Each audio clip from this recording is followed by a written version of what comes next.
네, 여러분의 건강을 생각하는 프로그램 데일리 건강 시작합니다. 숙면을 방해하는 최대의 적, 바로 코골이를 들 수가 있습니다. 본인도 그리고 우리 주변인들도 너무나 힘들게 하는 이 코골이는요. 직접 겪어보지 않으면 모를 정도로 너무나 괴로운 질환이라고 하는데요. 질병이라는 인식이 없어서 방치하는 분들이 상당히 많다고 합니다. 근데 이게 심해지면요, 두통, 졸음을 유발해서 일상생활에 너무나 큰 지장을 준다고 하거든요. 관련해서 자세히 알아보도록 하겠습니다. 도움 말씀 주시기 위해서 이비인후과 전문의 이동원 원장 나와 계십니다. 안녕하세요. 안녕하세요. 이비인후과 전문의 이동원입니다. 네, 반갑습니다. 자, 오늘 주제 코골이입니다. 사실 이 정도가 약하든 심하든 그 정도의 차이는 있지만 사실 많은 분들이 좀 겪는 병 같은데 이게 코골이 자체를 병이라고 해도 되는 겁니까? 일단 코골이는 흔히 말한 것처럼 코에서 잠잘 때 나는 소리라고 인식할 수 있는데 사실 그게 아니라 코에서부터 인두, 후두, 우리 성대까지 숨쉬는 길 모든 곳에서 좁아진 부위가 떨릴 때 나는 소리를 통칭해서 말하는 것입니다. 주변 사람만 힘들지 코골이 자체가 어떤 힘든지라거나 특별한 문제가 있는 건 아닐 수 있으나 이와 함께 수면 무호흡증이 동반된다면 이제 문제가 달라질 수 있습니다. 그러니까 수면 무호흡증, 우리가 자는 것은 보통 그날의 피로를 회복하고 다음 날을 위해서 몸과 뇌가 쉬는 그리고 회복을 해야 되는 시간인데 수면 무호흡증이 있다면 산소가 부족해지고 잘 때 회복이 아니라 산소를 만들기 위해서 노동을 하다 보니까 이게 수면이 오히려 나한테 더 위험이 될 수 있는 상황이 될 수 있습니다. 그러면 아침에 일어나게 되면 또 피로하고 그다음에 다음날 무기력해지고 집중력이 떨어지고 남성의 경우는 발기부전 등도 생길 수 있습니다. 그러니까 이게 코골이 자체가 문제가 되는 건 아닌데 수면 무호흡증을 동반을 하면 그때는 위험해지는 거군요? 네, 맞습니다. 물론 코골이 자체도 아주 심한 경우는 소음성 난청을 일으켜서 본인 혹은 배우자한테 청력 장애를 일으키기도 합니다만 사실은 그건 아주 큰 진짜 오토바이 소리보다 더 큰 소리가 날 때 발생하는 것입니다만 코골이가 자체로서 본인을 혹은 만성 질환을 유발하지는 않습니다. 아까 말씀드렸다시피 수면 무호흡증이 있다면 그것이 건강상의 위험 요소가 될 수 있습니다. 수면 무호흡증으로 인해서 생길 수 있는 다른 어떤 건강상의 혹은 주변 환경상의 그런 불편함을 많이 야기를 하는 질병이군요, 코골이 자체가. 네, 맞습니다. 그리고 사실 이 코골이 자체가 중년 이후에 남성들에게 좀 많이 나타난다고 하더라고요.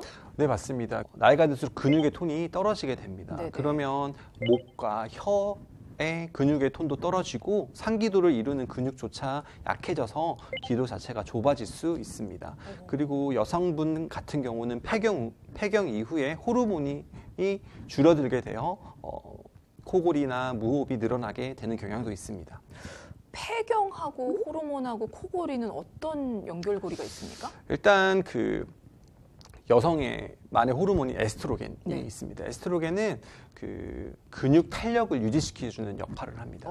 그래서 상기도 근육도 딱 잡아주는 역할을 하는데 폐경이 되면 이 에스트로겐이 줄어들게 되고 그 코골이를 보호할 수 있는 그 장치가 없어지게 되어서 결국에는 상기도 근육이 줄어들 확률이 늘어나게 되고 기도가 좁아져서 폐경 이후 여성들에게서 갑작스레 코골이와 무호흡이 발병하는 확률이 높습니다. 그렇군요. 노화라든지 여러 가지 근육을 약화시킬 수 있는 그런 생활 습관들이 이런 코골이를 유발할 수 있는 기전으로 작용을 할 것 같은데요. 자, 이 밖에 다른 원인들 어떤 것들이 있을까요? 저희 키워드와 함께 자세히 또 얘기 나눠보도록 하겠습니다. 자, 첫 번째 키워드는 비만입니다. 앞서서 비만 잠깐 언급을 하셨거든요. 비만, 코골이와 어떤 연관이 있는지 이제는 좀 자세하게 설명해 주시죠. 네, 사실 비만은 수면 무호흡증의 가장 중요한 원인 중에 하나입니다. 10% 정도 체중이 증가하면 수면 무호흡은 6배 이상 증가한다고 알려져 있습니다. 일단은 비만해지면 근육 주변에 그리고 상기도 주변에 지방이 침착하게 됩니다.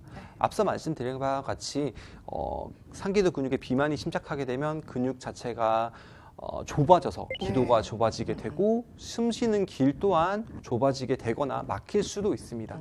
그로 인해 수면 무호흡증이 증가합니다. 동양인은 서양인보다 골격 구조가 작아서 정상적인 체중이라도 코를 골거나 할 수 있기 때문에 특히 비만에 취약합니다. 네. 그리고 아래턱이 작거나 비대칭인 경우, 그리고 턱이 뒤쪽으로 후퇴하는 경우는 네. 구강 구인두의 숨쉬는 길이 좁아질 수 있어 수면 무호흡증의 위험이 증가합니다. 비만 그 질환 자체라기보다는 그로 인해서 이제 기도가 좁아져서 그러면 코를 곤다는 말씀이신 맞습니다. 거예요? 비만하더라도 목구멍이 넓거나 하면 사실은 수면 무호흡증이 안 올 수도 있습니다. 그래서 비만 이꼴 수면 무호흡증은 아닙니다만 비만할 때 구강의 구조나 구인두, 후두의 구조에 따라서 개인적 상태에 따라서 발생할 수도 있고 안 할 수도 있으나 하지만 비만하면 확률이 아주 많이 올라가게 돼 있습니다. 아무래도 네, 맞습니다. 근데 비만도 질환이잖아요. 비만은 질환이 맞습니다. 그렇죠. 네. 그러면 비만 말고 또 코골이를 유발할 수 있는 어떤 질환들이 있다면, 병들이 있다면 어떤 것들이 있습니까? 사실 우리 숨을 쉴 때 코에서부터 성대까지 우리 상기도라고 하는데요. 네. 그 부위가 좁아질 수 있는 모든 원인은 코골이나 무호흡의 원인이 될 수 있습니다. 비중격 망곡증, 네. 부비동염, 코 안의 무릎 등이 문제가 될 수 있고요. 목에서는 혀가 비대해진다든지 그리고 목젖이 늘어난다든지 연구개가 처진다든지 이런 것들도 원인이 될 수 있습니다. 그리고 인두부에서는 편도의 비대가 대표적이고요. 인두 근육의 긴장도가 떨어질 때도 생길 수 있습니다. 그리고 후두 안에서도 후두의 형태적 이상이나 후두가 붓는 것들도 수면 무호흡증의 원인이 될 수 있습니다. 그리고 잘못된 수면 습관도 코골이의 원인이 될 수 있고요. 앞서 언급한 바와 같이 여성분들에게서는 폐경 또한 원인이 될 수 있습니다. 그러니까 그 모든 질환들이 숨쉬는 길을 좁게 해서 지금 코골이를 유발할 수 맞습니다. 있다는 건데, 근데 사실 피곤하면 또 코를 골지 않습니까? 그거는 어떤 연관관계가 피곤하면 뭐 술을 마실 때도 마찬가지지만 피곤한 것 자체가 네. 근육의 긴장도를 떨어지게 합니다. 네, 근육의 긴장도가 떨어지면 이제 계속 설명하는 거랑 비슷한데 기도가 좁아지고 숨쉬는 길이 늘어나게 되므로 기도가 떨리게 됩니다. 그러면 평소에는 코를 골지 않더라도 필요할 때는 코를 골 수 있습니다. 근데 이런 분들은 대부분 평소에 소리만 없다 뿐이지 기도 저항이 좁아져서 있는 상황일 수 있습니다. 네. 그러니까 필요할 때 코를 심하게 곤다. 이런 분들은 평소에는 코를 안 골더라도 그 위험성이 있다는 얘기입니다. 그렇군요. 네, 이런 거를 보통 우리가 이제 소리 없는 코골이 상기도 저항 증후군이라고 부르고 있습니다. 그것도 병이에요? 증후군이니까 아직 네. 병까지는 아닌데 전 잠재적 위험이라고 볼 수 있습니다. 네. 이름이 뭐라고요? 상기도? 상기도 저항 증후군입니다. 이것 좀 더 자세히 알려주세요. 사실 위험성이 있는 분들이 더 조심해야 되는 거잖아요. 네, 맞습니다. 보통 여성들에서 많이 일어나는 이제 여자 코골이라고도 하는데요. 소리는 보통 안 날 수 있는데 네. 잘 때 입을 벌리고 자고 이제 기도가 좁아져서 이제 호흡이 좀 힘듭니다. 그래서 잠에서 자주 깨게 됩니다. 그래서 아침에 일어나면 입이 마르고 잠을 제대로 못 자니까 피로하고 이렇게 어깨가 막 결려 있고 이런 경우가 많습니다. 그래서 보통 이런 것들이 수면 무호흡의 전 단계라고 볼 수 있습니다. 입을 벌리고 자도 그쵸, 코를 고시죠. 여기서 이렇게 있는데 입을 벌리면 턱이 뒤로 처지게 되고 혀도 처지고 처지면 뒤쪽 근육이 목 뒤를 막아버리네요. 좁게 하는 거죠. 막으면 진짜 바로 수면 무호흡이고 네. 좁아지면 떨리게 되는 거고 좁아지니까 잘 때 힘든 거예요. 우리가 좀 잘 때는 편해야 되는데 좁아진 맞아요. 상태로 자니까 힘들게 자는 거가 이제 피로감을 유발하게 되고. 그러네요. 그래서 쉬지를 못하니까. 맞습니다. 네, 자면서 푹 쉬어야 되는데 쉬지 못하고 계속 긴장 상태에 있으니까. 그렇죠. 그게 제일 중요한 얘기인 것 그렇군요. 같습니다. 네네네. 그러면 선천적으로 타고난 원인으로 뭐 코를 고는 경우도 있나요? 네, 있습니다. 아기 때부터 이제 후두 연화증이 있거나 후두개에 형태 이상이 있을 수도 있고요. 아기들이 이제 편도 아데노이드 비대가 있는 경우는 우리가 코골이나 무호흡증이 생길 확률이 높습니다. 그리고 성인에서도 그냥 목이 짧고 굵은 경우에도 수면 무호흡증의 위험성이 증가합니다. 그 아데노이드나 편도가 비대해지는 경우 지금 말씀을 해주셨는데 네, 맞습니다. 사실 소아인 경우에 그런 비대를 가지고 있으면 코를 많이 골게 되는 거잖아요. 네네네. 그러면 사실 그거는 제거하는 걸로 치료를 좀 많이 하는 거죠. 사실 있다고 해서 무조건 제거하는 거는 옳지 않습니다. 우리가 학동기라고 하는데 초등학교 들어가기 전까지는 편도나 아데노이드가 면역계에 일부 작용을 하고 있습니다. 없다고 해서 큰 문제가 되진 않지만 굳이 그걸 자를 필요는 없는데 하지만 그 아이가 계속해서 입으로 숨 쉬어서 힘들어하거나 피로 회복이 안 되고 잦은 편도염을 동반한다거나 수면 무호흡증이나 코골이가 지속적으로 봐도 쉽게 말하면 어떤 아기가 좀 비만이 있는데 이거를 치료하고 살을 빼도 해결이 안 된다. 그러면 수술적 절제를 이제 고려하여야 합니다. 네, 그래서 사실은 그 수술을 받으면 증상이 드라마틱하게 대부분 좋아집니다. 하지만 이제 아기가 크면서 계속 식습관이 잘못되거나 비만이 다시 심해지면 코골이는 다시 심해질 수 있습니다만 그렇게 심한 무호흡증이 있는 아기들이라는 편도 절제술이 도움이 될 수 있습니다. 그렇군요. 근데 사실 코골이는 본인은 좀 많이 모르시지 않나요? 그게 자연스러운 겁니까? 당연히 모르시는 게 맞나요? 사실 아주 심해서 자기 소리에 깨거나 그런 게 아니면 본인은 잠을 자고 있기 때문에 본인은 모르는 경우가 훨씬 많습니다. 근데 하지만 이제 수면 무호흡증이 동반된다면 증상으로 나타나기 때문에 이제 위험이 될 수 있습니다. 그러니까 코골이만 있다. 자기는 몰라요. 주변 사람이 알려주는 경우가 많겠죠. 하지만 수면 무호흡증이 동반한다. 근데 이거는 다음날 증상이 달라집니다. 아침에 일어났는데 잔 것 같지 않고 주간 졸림증, 낮에도 계속 피곤한 거죠. 심한 경우는 기면증이 오기도 하고요. 그리고 두통, 자고 일어났는데 계속해서 무력감, 그다음에 집중력 저하, 이런 것들이 동반되거나 하면 수면 무호흡증이 이제 있는 거라서 이에 대한 평가가 필요할 수 있습니다. 그러면 이게 어떤 검사를 통해서 이게 치료가 필요한 건지를 진단을 내리시는지. 네, 보통 이제 이비인후과에서 이제 수면 무호흡증이나 코골이가 의심돼서 오시면 여러 검사가 이루어집니다. 먼저 이제 내시경을 통해서 코, 구강, 인두, 후두를 확인해 볼 수 있고요. 네. 이제 문제가 의심된다면 CT나 엑스레이를 통해서 구조적인 원인을 확인할 수 있고, 이제 가장 확실한 거는 수면을 시켜가지고 내시경 검사를 할 수 있습니다. 그런 걸 수면 중 내시경 검사를 라고 하는데요. 그러면 원인을 우리가 확인할 수 있습니다. 근데 더 중요한 검사는 이제 수면 다원 검사라고 하는 겁니다. 이거는 보통 밤에 이제 병원에 와서 한숨 주무시면서 하는 검사입니다. 각종 센서를 붙이고 자는 건데 이거는 정확한 코골이의 정도와 수면 무호흡증의 진단을 확실하게 할 수 있는 검사입니다.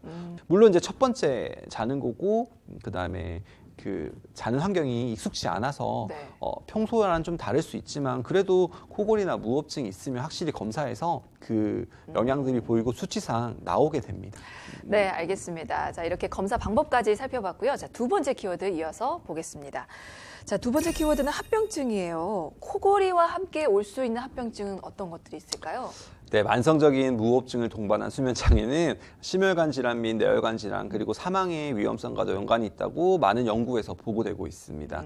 일단은 상기도가 협착으로 인해서 수면 중 무호흡증이 일어나면 뇌에 과각성 현상이 일어나게 되고 이는 교감신경의 과활성화를 이르게 됩니다. 그러면 수면 분절 또한 일어나게 돼서 심장을 비롯한 많은 혈관에 해로운 영향을 끼치게 됩니다. 이게 증상이 지속되면 고혈압이나 심부전, 심근경색, 부정맥 등이 발생할 수 있고 이런 발생률이 30% 이상 높아진다고 보고되고 있습니다.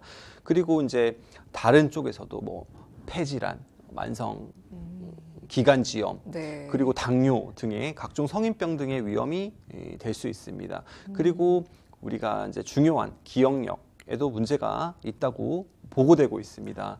작년 미국의 보스턴 메디컬 센터 팀에서 성인 4,200명을 대상으로 연구를 시행했는데요. 네.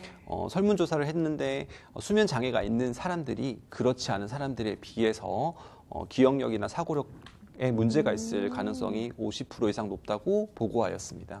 심뇌혈관 질환 말씀하실 때는 그럴 수 있겠구나 했는데 기억력 장애까지 생길 수가 있군요. 네.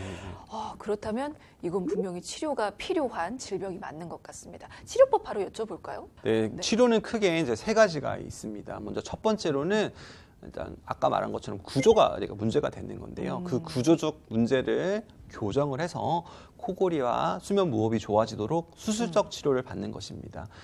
수술적 치료는 수면 무호흡증이 심하지 않으면 대부분 완전한 교정을 할 수 있고요. 아주 심한 중증의 심한 수면 무호흡증에서는 증상 완화를 충분히 기대해 볼 수 있습니다. 이는 이제 비교적 영구적인 방법으로서 교정만 잘 되면 좋은 치료법이 될 수 있습니다. 수술을 통한 치료는 어떻게 진행이 되는 거예요? 일단은 아까 말씀드린 검사를 통해서 네. 정확하게 어디가 막혀 있는지를 어디가 좁아졌는지를 확인하는 것이 좋고요. 그래서 그 코에서부터 성대 입구까지 좁아진 부위를 교정해 주는 것이 수술적 치료입니다. 이제 이거를 한꺼번에 다 교정할 수도 있고요. 하나하나씩 순서대로 교정할 수 있습니다. 예를 들어서 이제 코가 안 좋고 인두가 안 좋다고 하면 그거를 한꺼번에 교정할 수도 있고요. 먼저 코 수술을 먼저 해서 경과를 확인해 보고 그래도 이제 필요하다면 인두부 교정 수술을 이제 단계적으로 진행할 수도 있습니다.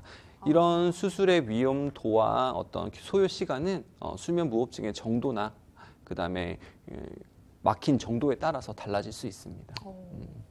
임상에서 볼 때 한 가지 문제가 아니고 그렇게 말씀하신 여러 가지 문제를 가지고 있는 경우도 많습니까? 대부분 그런 수면 무호흡증이 있는 분들은 한 가지 문제보다는 복합적으로 작용하는 경우가 더 많습니다.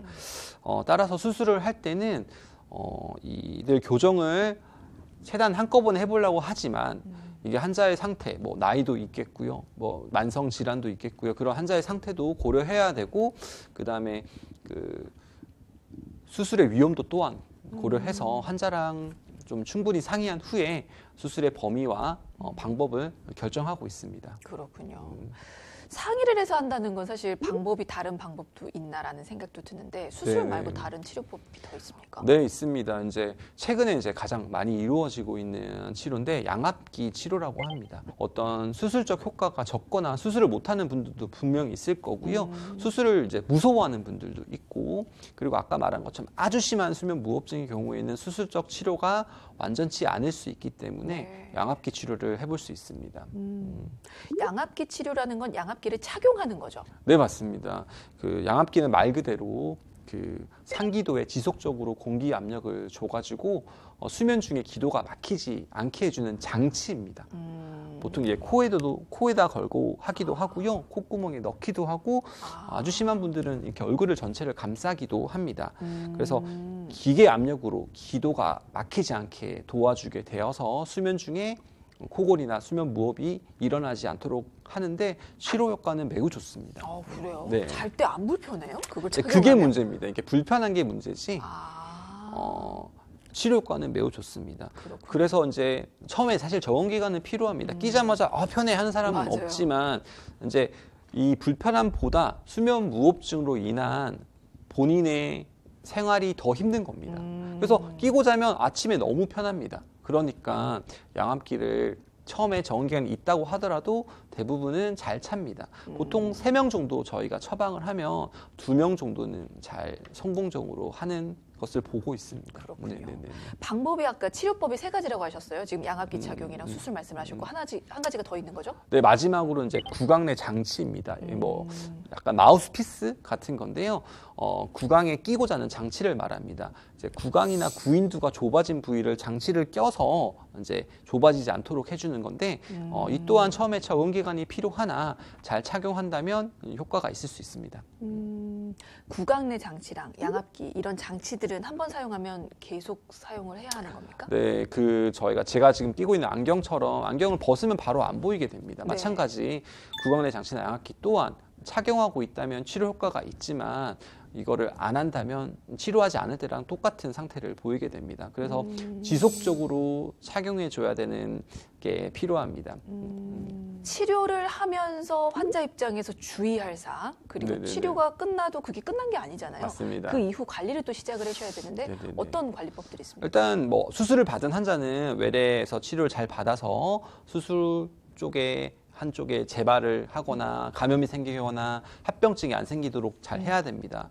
근데 무엇보다 중요한 거는 체중 관리입니다. 수술을 하더라도 체중이 늘어난다면 수술효과는 적어질 수밖에 없고 재발을 할 수도 있습니다. 체중이 키에 비해 정상이라면 괜찮겠지만 대부분 이런 수면 무호흡증이나 코골이 있는 분들은 비반도가 높은 경향이 있습니다. 그래서 수술이 잘 되어도 체중 관리를 잘 하고 적절한 운동을 해서 근육의 긴장도를 잘 유지시켜 주는 것이 중요합니다. 저희가 이제 환자들 가장 많이 하는데 체중이 10% 감소하면 수면 무호흡증은 30% 호전됩니다. 네네네. 관리 잘하고 주의사항 잘 지키는 그 실천하는 노력이 환자분들에게 꼭 필요하다라는 말씀으로 새겨 듣도록 하겠습니다. 네, 맞습니다. 네네. 자, 세 번째 키워드 바로 확인을 또 해볼까요? 세 번째 키워드는 코골이, 오해와 진실입니다. 코골이와 관련돼서 우리가 오해라고 할 수 있는 그런 정보들이 좀 많거든요. 네, 그런 것들 네, 저희가 전문의 모셨으니까 또 확인해보는 시간 갖도록 하겠습니다.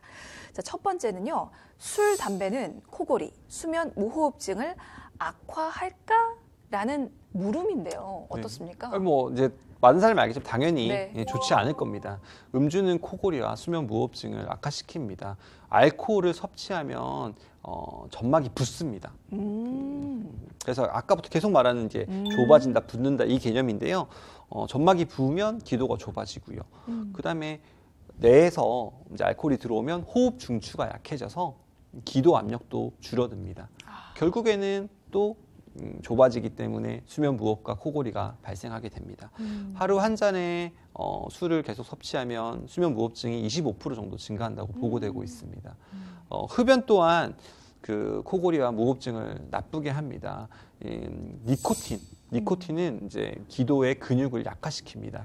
약해진 근육은 다시 상기도가 좁아지게 되고 숨쉬는 길이 좁아져서 무호흡이나 코골이가 증가하고 하루에 2갑 이상 흡연하시는 분들은 7배 이상 수면 무호흡증이 증가한다고 알려져 있습니다. 네네. 그렇군요. 이게 무조건 하시지 마세요 라고 얘기를 하면 효과가 없는 것 같아요. 이렇게 설명을 해주시니까 네, 왜 술과 담배가 안 좋은지, 코골이에 안 좋은지 이해가 확 됐습니다. 맞습니다. 비만한 분이 술, 담배까지 하면 네. 거의 이거는 방법이 없네요. 네, 명을 줄이고 있는 거라서 최대한 네. 그런 것들은 인지를 하셨으면 좋겠습니다. 네.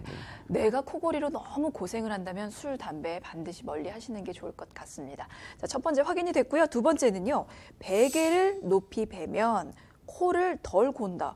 근데 이건 사실 아닌가요? 좀 베개를 높이 베면 좀 편안해지는 것 같은 느낌을 받긴 하는데요. 그래서 코를 고는 사람들한테 좀 베개를 높이 베보라고 이제 권장하시는 분들이 꽤 있는 걸로 알고 있습니다. 사실 이거는 코골이 환자에게는 더 심해지게 하는 거고. 그래요? 네, 정상인들도 높은 베개를 보면 없던 코골이가 생길 수 있습니다.